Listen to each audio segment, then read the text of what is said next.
Bismillahirrahmanirrahim. Assalamualaikum warahmatullahi wabarakatuh. Waalaikumsalam warahmatullahi wabarakatuh. Alhamdulillah hamdan katsiran thayyiban barakan fihi kama yuhibbu rabbuna wa yardah. Asyhadu an la ilaha illallah wahdahu la syarikalah wa asyhadu anna Muhammadan abduhu wa rasuluhu la nabiyya wa la rasula ba'dah. Rabbi israh li sadri wa yassir li amri wahlul 'uqdatam min lisani yafqahu qawli. Amma ba'd. Allahumma 'allimna ma yanfa'una wanfa'na bima 'allamtana wa zidna ilma. Baik teman-teman, tim Mumtaz Komputer rahimani wa rahimakumullah jami'an. Marilah untuk yang pertama-tama kita senantiasa memuja dan memuji syukur, menghaturkan rasa syukur kita kehadirat Allah Subhanahu wa taala. Ya, dialah yang Maha memberi rizki Ar-Razzaq, ya. Dialah yang Maha memberi ampun Al-Ghafur. Maka hendaklah selayaknya, pantasnya kita untuk senantiasa bersyukur atas apa? Atas nikmat-nikmat yang Allah Subhanahu wa taala berikan kepada kita, ya. Karena apa? Karena la in syakartum la azidannakum. Apabila kalian bersyukur, ya, la azidannakum, maka aku akan menambah nikmatku, ya. Aku akan menambah nikmatku untuk kalian. Wala in kafartum, dan apabila kalian kufur, inna adabi lasyadid, sesungguhnya azabku itu sangatlah pedih. Kemudian sholawat serta salam tak lupa kita haturkan kepada junjungan kita, sori toladan kita, uswatun hasanah kita, baginda Rasulullah sallallahu alaihi wasallam. Atas, ya, jasa-jasa beliaulah, ya, kita bisa menikmati, kita bisa menjalankan sunnah-sunnahnya, menjalankan syariat-syariat Allah, di mana syariat tersebut dijelantrahkan, dijelantrahkan itu ya, dijelantrahkan itu masih dijabarkan, ya, dijabarkan. Kalau bahasa Arabnya itu disyarah, syariat-syariat Allah itu disyarah. Kalau Jawa itu dijelantrahkan secara detail, dijabarkan secara detail oleh Rasulullah Sallallahu Alaihi Wasallam. Misal sebagaimana sholat, sebagaimana puasa tata caranya, zakat dan lain sebagainya. Teman-teman tim Mumtaz Komputer rahimani wa rahimakumullah. Ini kemarin Mas Edi, ya, Ustaz, judul kajiannya Al-Quran dan Aku. Bukan Al-Quran dan kamu, ya Mas, ya. Al-Quran dan aku. Aku siapa, Mas? Dari asing menjadi sahabat, ya. Al-Quran dan aku dari asing menjadi sahabat. Berarti Al-Quran itu asing, ya. Bagi teman-teman itu Al-Quran asing tidak? Tidak. Yakin? Insya Allah. Yakin, ya, asing. Kalau tidak asing itu berapa kali? Ya. Berapa kali sebulan? Nah, saya nggak mungkin tanya berapa kali sehari, kan? Berapa kali sebulan kita boro-boro baca, ya? Peganglah, ya. Berapa kali sebulan kita pegang Al-Quran, ya? Berapa kali coba? Setiap hari, Masya Allah, selama Ramadan. Jelas, kalau Ramadan itu kan Syahrul Ramadan alladzi unzila fihil Quran, ya kan? Bulan Ramadan Allah menurunkan Al-Quran, hudal linnas wa bayyinatin minal huda wal furqan. Nah, ini fungsi utama Al-Quran adalah hudal linnas, sebagai petunjuk bagi manusia, wa bayyinat, dan sebagai bayyinah itu tadi loh, apa ya,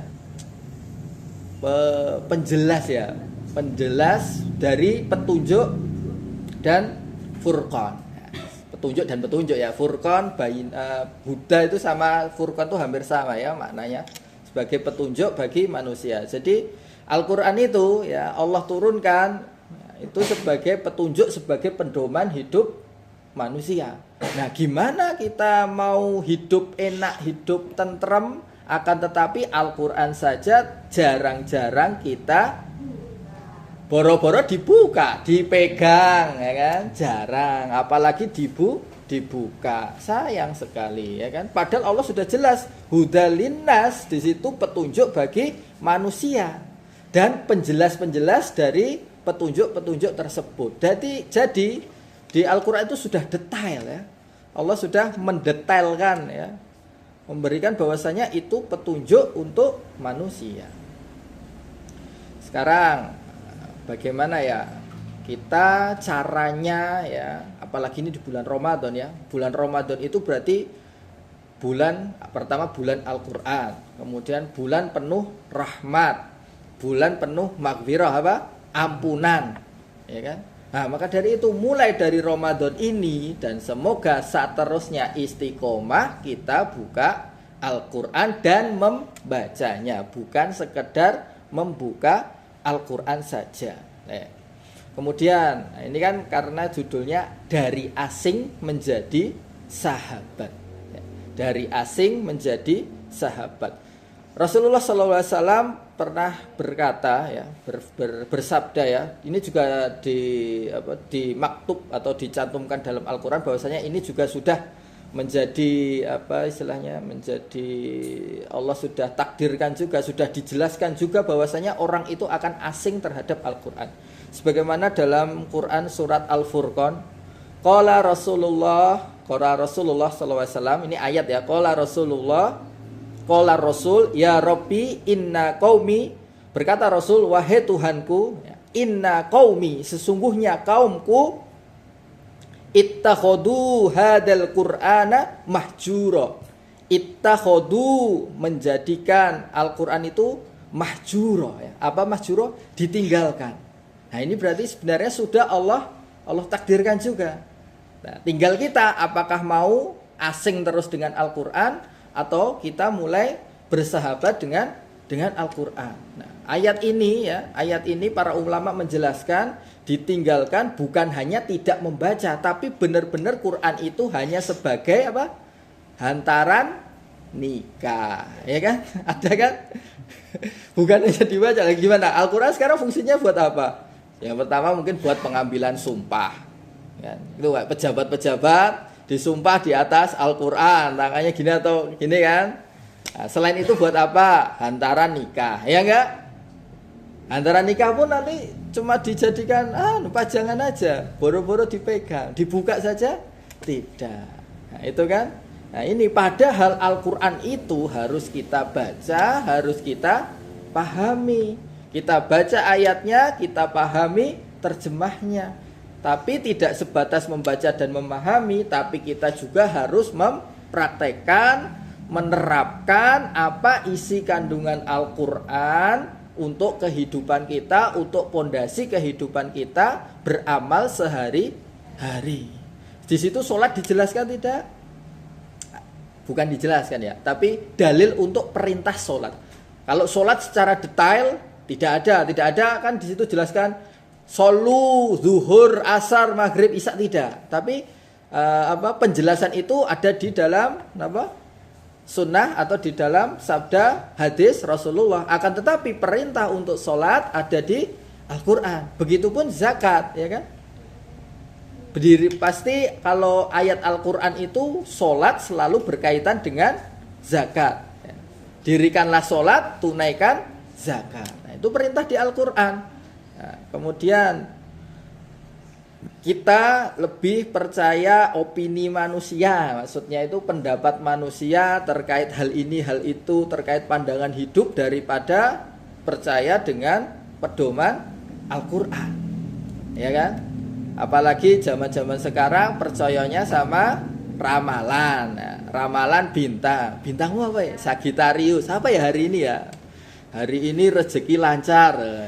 Hari ini Sagittarius hujan, hati-hati. Lebih percaya itu daripada kalam Allah, ya, daripada Al-Quran. Maka dari itu, ini juga yang sering kita lupakan. Intensitas kita, seringnya kita itu membuka Al-Quran atau membuka HP? Membuka HP. Wah, HP itu buat kerja ya Ustaz. Nah, Al-Quran emang enggak. Al-Quran pedoman hidup ya, pedoman hidup untuk mengantarkan kita kan. Tapi kita lebih sering buka HP daripada buka Al-Quran. Padahal juga Al-Quran. Alasannya ini saya buka HP tapi isinya Al-Quran. Alasannya seperti itu kan. Nah, kita lebih sering melihat notif di HP. Ceting. Wah, ini apa daripada kita dinotif sama Allah ya. Apa istilahnya itu ditegur sama Allah. Ini 5 waktu kan sholat itu. Nah, kita bisa baca Al-Quran setiap sholat lah minimal 1 lembar lah. Capek, kalau bukan capek ya mungkin berat 1 lembar ya udah 1 halaman. Berapa menit? Nggak sampai 5 menit insya Allah 1 halaman itu. Ya, nggak sampai 5 menit. Selesai sholat baca. Kalau nggak baca surat pendek tapi lewat Al-Quran. Artinya apa? Al-Quran itu tetap dibaca. Karena apa? Pahala membaca Al-Quran itu juga lebih besar. Kita kalau mengandalkan hafalan itu kan mengandalkan ingatan ya, pahalanya masuk ke ingatan. Tapi kalau kita membaca selain ingatan mata kita juga melihat Al-Quran, pahalanya tambah, apalagi di bulan Ramadan ini. Nah, kemudian ya selanjutnya Al-Quran itu seperti yang saya sampaikan tadi sebagai petunjuk dan pedoman hidup kita. Jangan sampai ditinggalkan Al-Quran itu. Sudah cukup ya Al-Quran itu sebagai pedoman hidup kita. Allah Subhanahu wa taala berfirman, "Dzalika kitabula raiba fi." Itu adalah kitab ya, ini ya. Kitab ini la raiba, tidak ada keraguan fihi di dalamnya. Berarti sudah jelas. Jangan sampai kita meragukan isi Al-Quran. Karena itu adalah petunjuk. Allah jelas-jelas memerintahkan atau memberikan berfirman di dalam situ ya, di dalam Al-Qur'an bahwasanya ini loh Al-Qur'an itu sebagai petunjuk buat kalian yang tidak ada keraguan di dalamnya. Bahkan ada yang dulu sempat mau memalsukan Al-Qur'an. Bisa tidak? Tidak bisa. Dulu surat Al-Fil. Ustaz Al-Fil ada yang hafal surat Al-Fil? Al-Fil, yuk, Al-Fil. Gimana? Alfil. Alam taro kaifa fa'ala rabbuka bi ashabil fil. Nah, itu Alfil. Alfil dulu itu ada yang mau kalangan musyrikin itu ada yang mau membuat surat tandingan Alfil. Alfil artinya apa? Gajah. Nah, bikin suratnya kayak gini. Fil gajah. Ma huwa fil, apa itu gajah? Hayawanul kabir, hewan yang besar. Kan nggak masuk. Dalam artian apa? Itu cuma menjelaskan saja. Tapi Al-Quran berbeda dengan seperti itu. Karena memang orang Arab terdahulu ya, orang Arab zaman dahulu itu pandai-pandai untuk membuat syair. Syair yang menggetarkan hati. Maka dari itu dulu Rasulullah dituduh kamu telah melakukan sihir berupa syair. Syairnya apa? Syairnya berupa Al-Quran. Padahal Al-Quran itu adalah kalamullah, bukan kalam Rasul. Allah menurunkan lewat perantara malaikat Jibril kepada Rasulullah untuk disampaikan. Nah, itulah yang disebut kitabula raiba fi. Dzalika hudal linnasi wa bainati minal huda wal furqan. Kemudian selanjutnya, siapa itu sahabat Al-Quran? Kan tadi ngakunya aku sahabat ya kan? Aku dari asing menjadi sahabat. Nah, dari asing komplit ya, semangat banget kalau ngomong sahabat ini ya. Bestie berarti ya sudah ya. Dari asing menjadi sahabat. Nah, sekarang jadi pertanyaan, siapakah sahabat Al-Quran? Apakah kita itu sudah termasuk sahabat dari Al-Quran? Apakah Al-Quran itu senantiasa membersamai kehidupan kita? Rasulullah Shallallahu Alaihi Wasallam bersabda, Iqra'u Qur'ana, bacalah Al-Quran, fa innahu, bahwa sesungguhnya fa innahu Al-Quran tersebut yakti akan datang yaumal kiamati, pada hari kiamat, syafi'an, sebagai syafaat. Nah, Al-Quran ini akan menjadi syafaat ketika kita nanti di hari kiamat.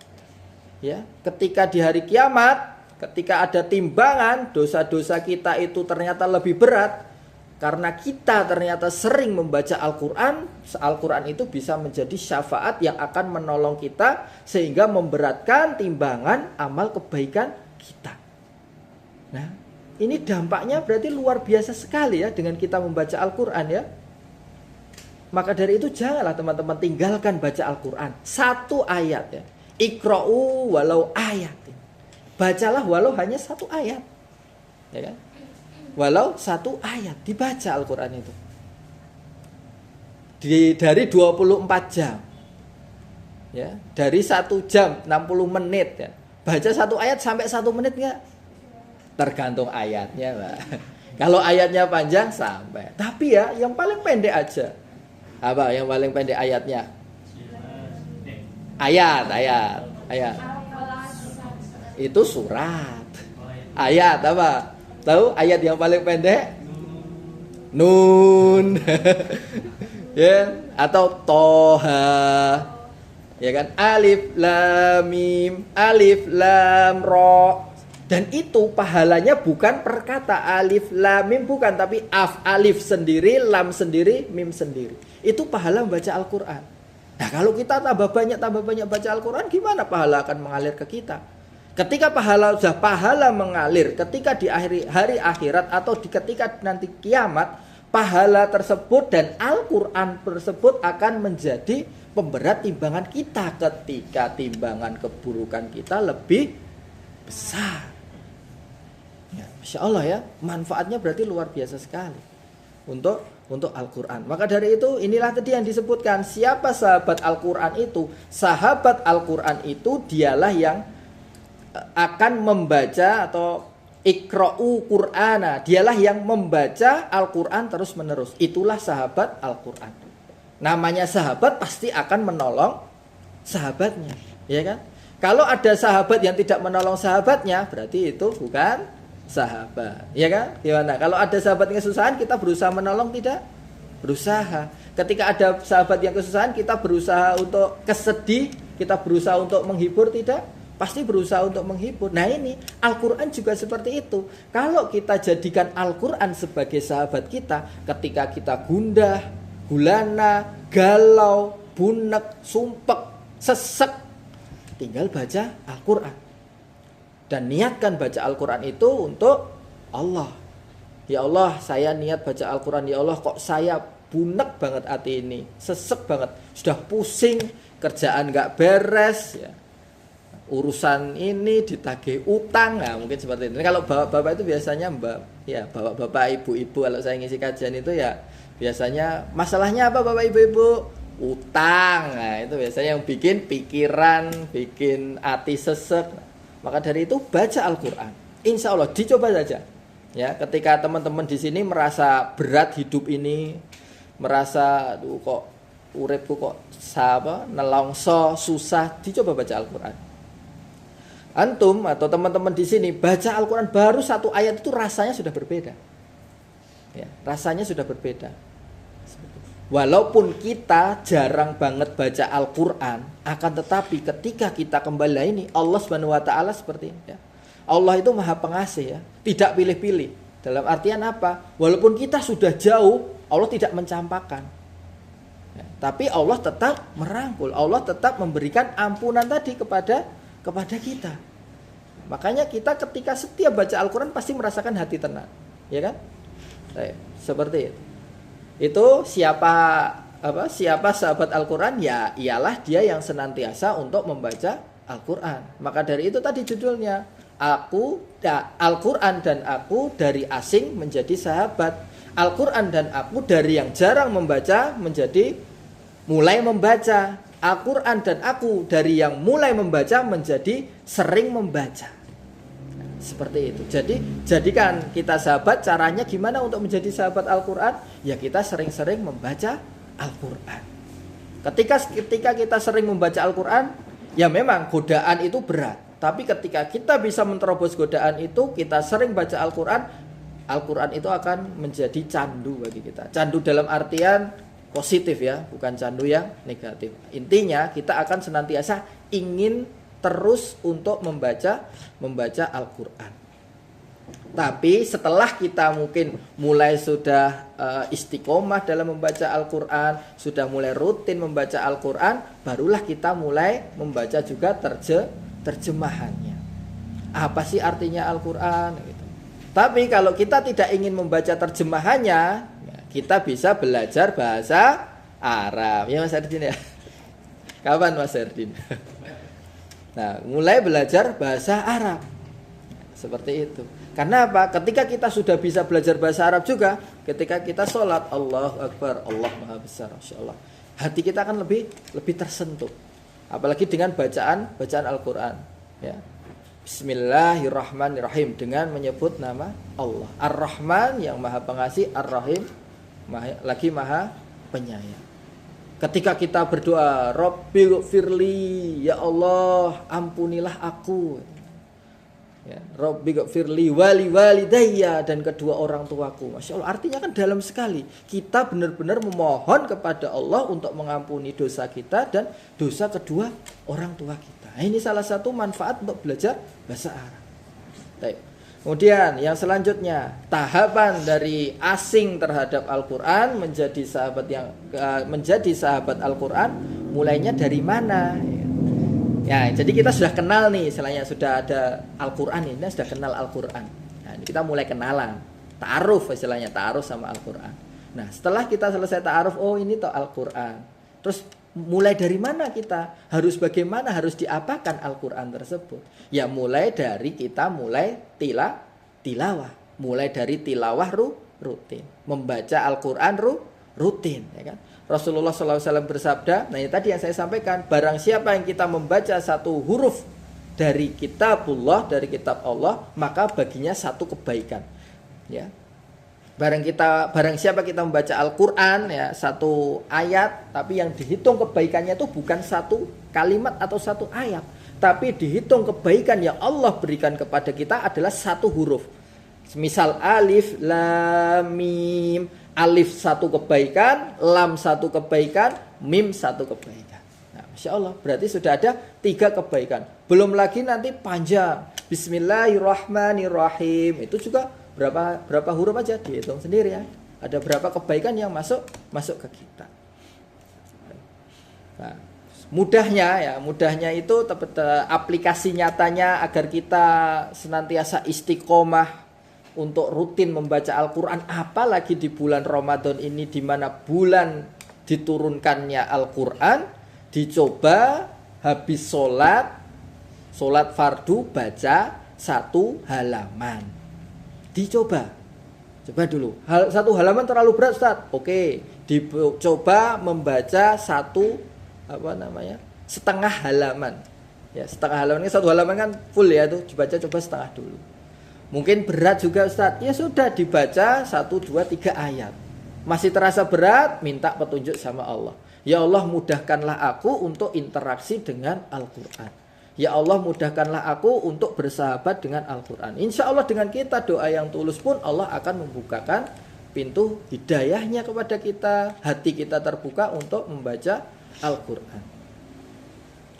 Kemudian yang kedua, cara agar kita menjadi sahabat Al-Quran tadi, yang pertama mulai rutin tilawah. Ketika kita sudah mulai rutin dan ternyata rutin istiqomah tilawah terus, habis sholat bisa baca, kemudian mulailah kita untuk membaca terjemahan, mentadaburi, memahami maknanya pelan-pelan ya dari terjemahan. Karena apa? Terjemahan sama tafsir Al-Quran itu berbeda ya. Terjemahan sama tafsir Al-Quran itu berbeda. Karena tafsir itu lebih menjelaskan dari terjemahan atau makna secara gamblang. Kalau terjemahan itu kurang lebih makna secara letterlek atau secara perkata. Nah, seperti itu. Ya, kita mulai perlahan-lahan setelah memahami maknanya, oh artinya seperti ini. Oh artinya dalika. Ini pelan-pelan ya. Oh dalika artinya itu atau ini. Ya. Oh la raiba fi, tidak ada keraguan di dalamnya. Huda, huda itu artinya petunjuk. Oh berarti Al-Quran itu memang petunjuk yang tidak ada keraguan di dalamnya. Seperti itu. Nah, sebagaimana Allah berfirman, afala yatadabbarunal Qur'an, tidaklah mereka mentadaburi Al-Qur'an. Ya kan? Siapakah mereka? Itulah orang yang akan diberi petunjuk, yang senantiasa mentadaburi Al-Qur'an. Baik.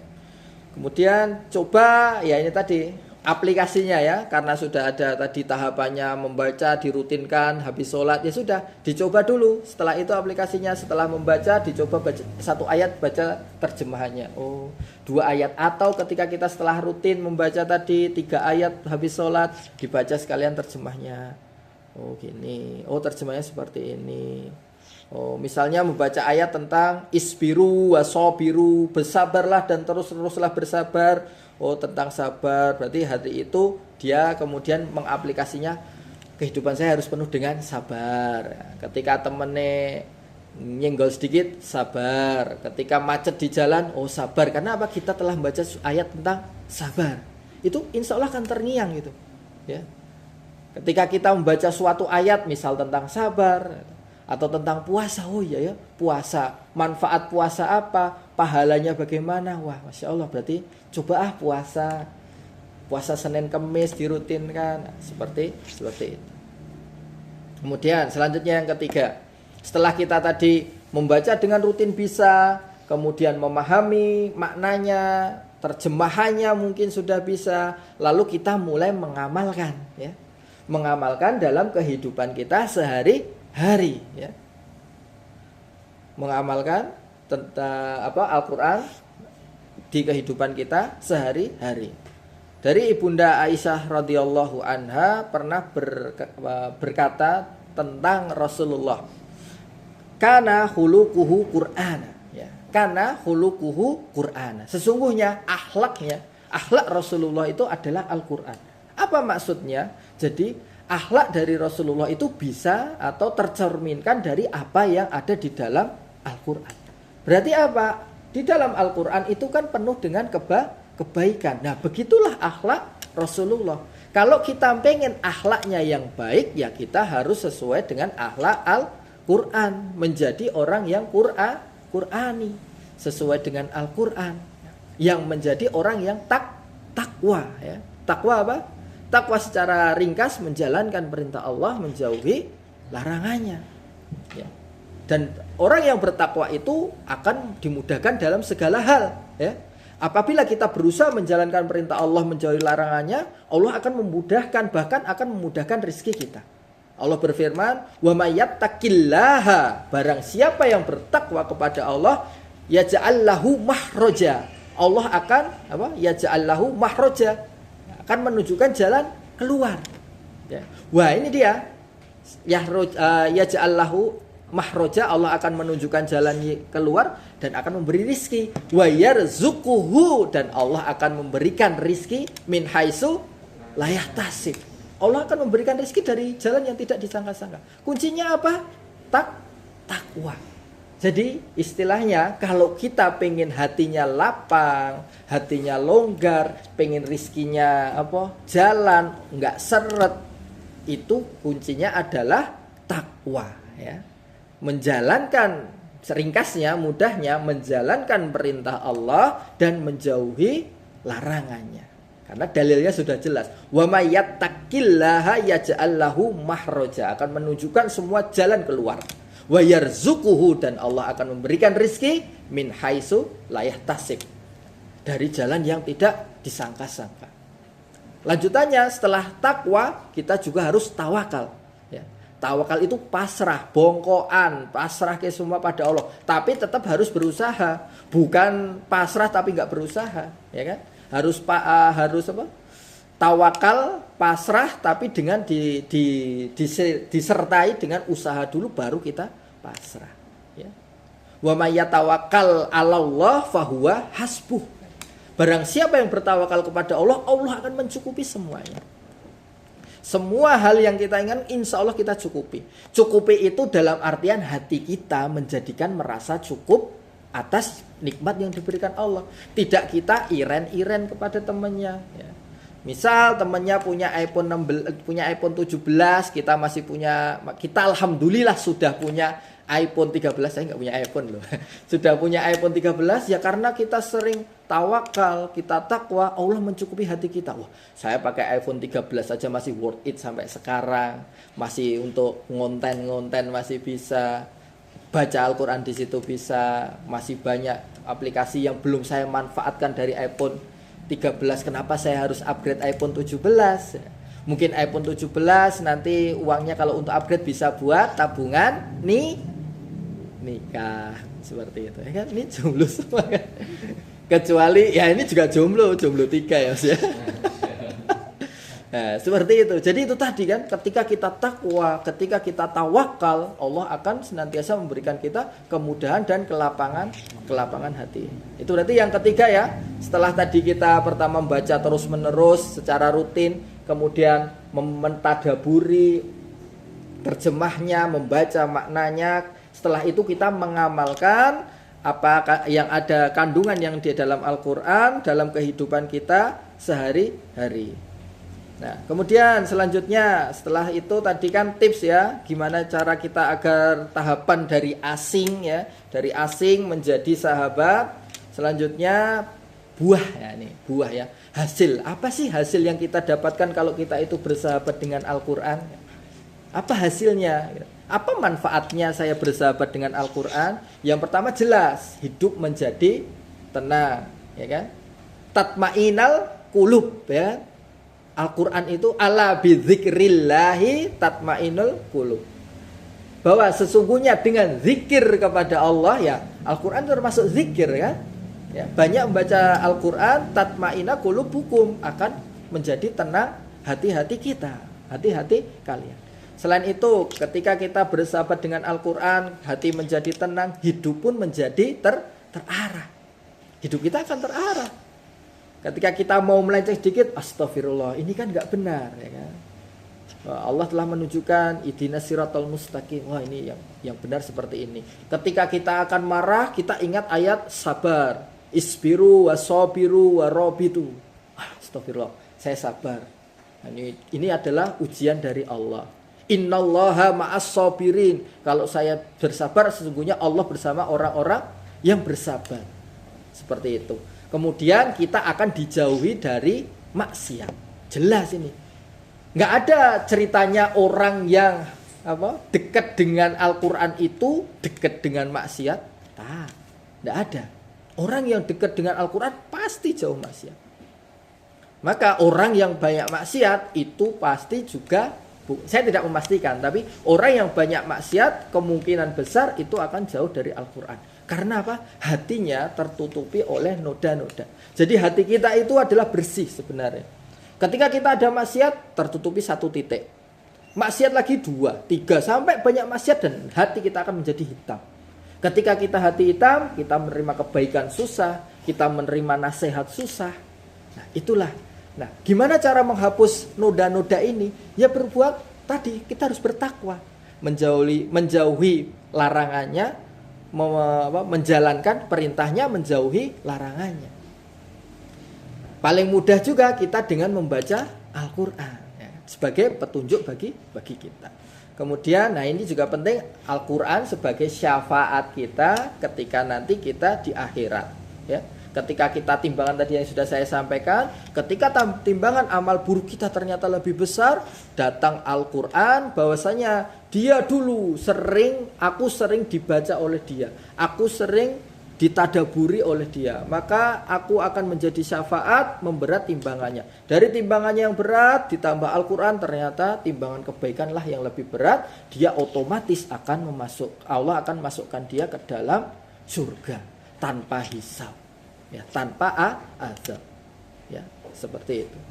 Nah, Rasulullah SAW bersabda, khairukum man ta'allamal Qur'ana wa 'allamahu. Sebaik-baik kalian, ya, barang siapa ta'allamal Qur'an, yang mempelajari Al-Qur'an, wa 'allamahu, dan mengajarkannya.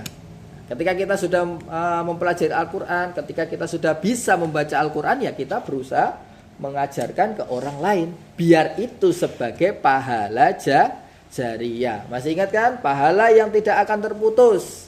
3 pahala yang tidak akan terputus, salah satunya Au ilmin yuntafa'u bihi, ya kan? Au ilmin yuntafa'u bihi. Ilmu yang bermanfaat. Apa itu ilmu yang bermanfaat? Ada salah satunya ilmu Al-Quran. Kita sudah bisa membaca lancar baik, kita ajarkan ke orang yang belum bisa. Mengajari tetangga mungkin, ibu-ibu di kampung. Ketika ada pengajian di masjid, ayo ibu kita belajar baca Al-Quran bareng-bareng. Bahkan Iqra, ya teman-teman sekalian, Iqra pun juga itu sangat bermanfaat. Karena apa? Dasar kita membaca Al-Quran, kita membaca, kalau metode kita kan membaca Iqra dulu, ya kan? Huruf hijaiyah, kemudian baca Iqra. Berarti pahala kita ngajari orang membaca Iqra itu akan mengalir terus-menerus. Maka janganlah merasa rendah hati, rendah diri, bukan rendah hati, merasa rendah diri ya. Kalau rendah hati kan harus ya. Janganlah kita merasa rendah diri ketika kita istilahnya itu mengajari TPA anak-anak. Karena apa? Pahala insya Allah akan datang dari mengajari TPA tersebut. Kemudian yang terakhir insya Allah ya, yang terakhir pada kesempatan pagi hari ini sebagai penutup, bahwasanya mumpung ini ya teman-teman, saya ingatkan kembali terutama untuk diri kami juga, mumpung ini bulan Ramadan ya, bulan yang penuh rahmat, dilipat gandakan pahala kita ya, kita senantiasa untuk membaca Al-Quran, perbanyak membaca Al-Quran ya. Tidak kalau orang Jawa bilangnya raketang saayat, 2 ayat, 3 ayat. Kita rutinkan membaca Al-Quran pelan-pelan sehabis sholat fardu ya kan. Atau ketika ada waktu longgar sebentar baca Al-Quran. Ketika mungkin lagi menunggu customer datang sedikit baca Al-Quran. Tentunya setelah tugas-tugas job-job masing-masing sudah terselesaikan. Nah, seperti itu baru kita baca Al-Quran. Atau ketika waktu istirahat, kalau selama puasa kan nggak makan minum toh. Selama puasa diisi dengan baca Al-Quran.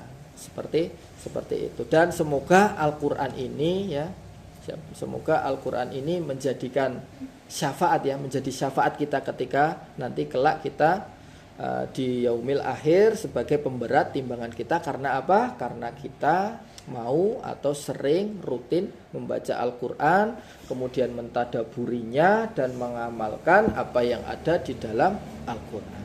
Baik, mungkin demikian yang dapat saya sampaikan, kurang lebihnya mohon maaf. Wassallallahu ala nabiyina Muhammadin wa ala alihi wa sahbihi wasallam. Mungkin ada pertanyaan.